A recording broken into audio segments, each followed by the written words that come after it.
system. My kind round them up and the judiciary sorts them out. The owlish New Mexico judge and I didn't come close to seeing eye to eye on this case, though we were both deeply disturbed by the crime. I could tell by the way he set his jaw and spoke through clenched teeth that he was angry about what happened. But me, I was torn apart. I squirmed in a creaking chair that in no way was designed to accommodate my 6'5" frame. I spent years in these places, and they all had the same stale feel. The architects had tried to warm this Albuquerque courtroom. There was plenty of lacquered wood paneling and trim to impart a reverent air, acoustic ceiling tiles to absorb random wailing, microphones everywhere to make sure everybody heard the horror of what was being said, padded seats in the jury box like you'd find in a fancy movie theater. But the designers failed. This was a sad, cold place where every day the countless variations of human tragedy played out their last act. Build courtrooms as fancy and modern as you like. I'd rather be anywhere but inside one, especially on that day in February 1992. Sitting at the defendant's table in his prison coveralls was a deeply troubled 28-year-old man on trial for a senseless, unpremeditated double homicide. Local authorities had found 2 boys shot to death in the desert, and they wanted this third one to pay for it. Both victims were homosexuals, which allowed the prosecutors to up the ante and classify the offense as a hate crime. Local authorities had apprehended 2 suspects. One proved to be the faster talker. The other sat in chains in front of this judge. The defendant and I flinched when the judge pounded his gavel. I've put hundreds of people in the defendant's predicament, but never in New Mexico, a place that has always been special to me.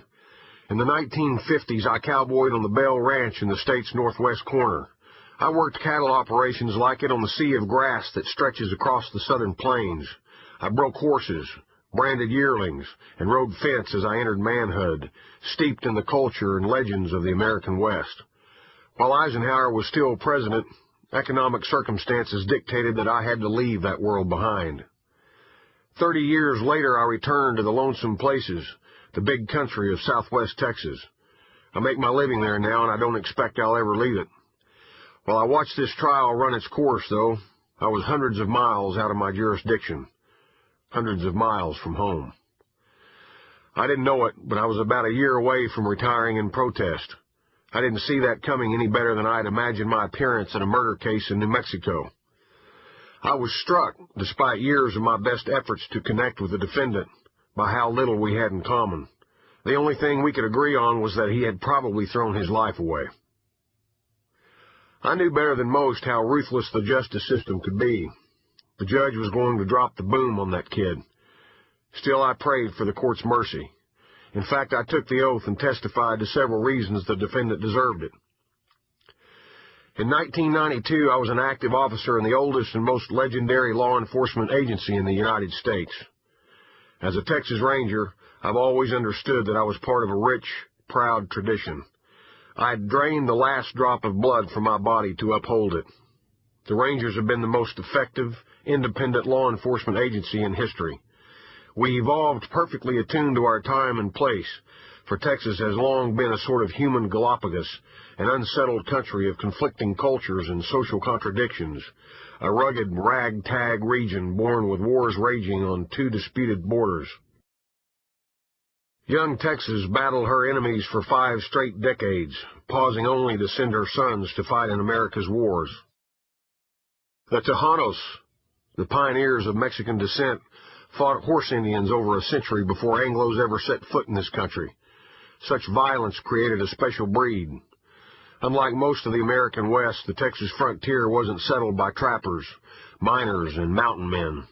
The family farmers settled Texas, often in neighborhoods claimed in blood by the Comanche, Kiowa, and Lipan Apache, setting the stage for one of the most desperate and horrific racial and territorial contests in human history. West of the Colorado River, the rain played out. After the farmers defeated the Plains tribes, the droughts rose up and thunderheads gave way to clouds of pale dust. Such harsh conditions bred the best and worst of humankind. Weary of all the bloodshed, the people demanded order before law. In a tradition dating back at least 1,000 years, the young and the brave hunted down their people's enemies wherever they were. In the 1870s, such men wore a silver star cut from a Mexican cinco peso coin. In 1966, I pinned one on my chest. Change came quickly for the Rangers during my tenure. Texas evolved into an urban society. My children's generation seemed to care less about traditions that were sacred in the house where I was raised. In the 1960s, the long-disputed Texas-Mexico border erupted in the fight for civil rights. The drug culture gave rise to drug lords, ruthless killers with more money and power than many third-world countries. Nothing in my Depression-era upbringing on the high plains had prepared me for any of this. And yet there it all was, snarling at every Texas Ranger straddling the past and present. Mix all that social commotion with your run-of-the-mill crimes in the Texas borderlands, contraband whiskey and dope smuggling, armed robbery, gambling, prostitution, livestock wrestling, burglary, gangs, and murder. And you can see why my plate was full. Then this New Mexico murder case took possession of my life. Suddenly I was way out of my league. I should have been consoled by the many blessings that came my way. How many country boy cops make it to the movies? I played the sheriff in Tommy Lee Jones's production of The Good Old Boys. I had a cameo role as an Air Force officer in Blue Sky. I posed for one of the most successful covers of Texas Monthly magazine. I was featured in articles in Life and Rolling Stone. I spent 3 weeks preparing Nick Nolte for the lead role in Extreme Prejudice. His costume for that movie was an exact replica of how I dressed every day for work. I didn't care much for the movie, but by God, Nolte looked great. Folks began to recognize me after all this. I looked around, and it appeared that I had become a little bit famous. My job as a ranger lay all of that at my feet. In the mid-1980s, I was transferred to the Big Bend country. I patrolled the largest and by far the most beautiful jurisdiction of any ranger in the state. My family had everything we had ever hoped for. My wife and I bought a home with a view at the base of the Del Norte Mountains. She earned 2 master's degrees and settled into a fulfilling career in education. After overcoming the tragic accidental death of his best boyhood friend, my oldest son was thriving in the Marine Corps. My youngest boy was a student athlete and scholar and would soon join me in law enforcement. My career was at a pinnacle. My life seemed full. I felt like I'd accomplished something in this world, that my work had made a difference. I looked out my window and saw God's hand at work all around me in the form of an ocotillo cactus in full bloom after a rare summer shower, or a black-chinned hummingbird damn near pecking at my nose. And I was a part-time movie star, too. Who could ask for more? But being a good ranger exacted a price. The phone always rang. I slept little.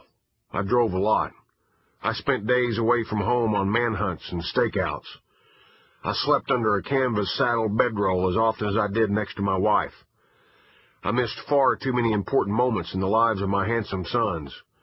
As I sat in that New Mexico courtroom awaiting the judge's ruling, I was crippled with guilt.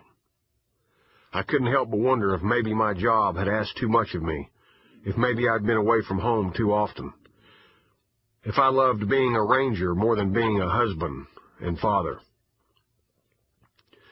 I don't believe this judge listened to a word of my testimony. I guess I don't blame him. As is so often the case, the crime contaminated the lives of people beyond its initial victims. I understood the anger of the families who lost their loved ones.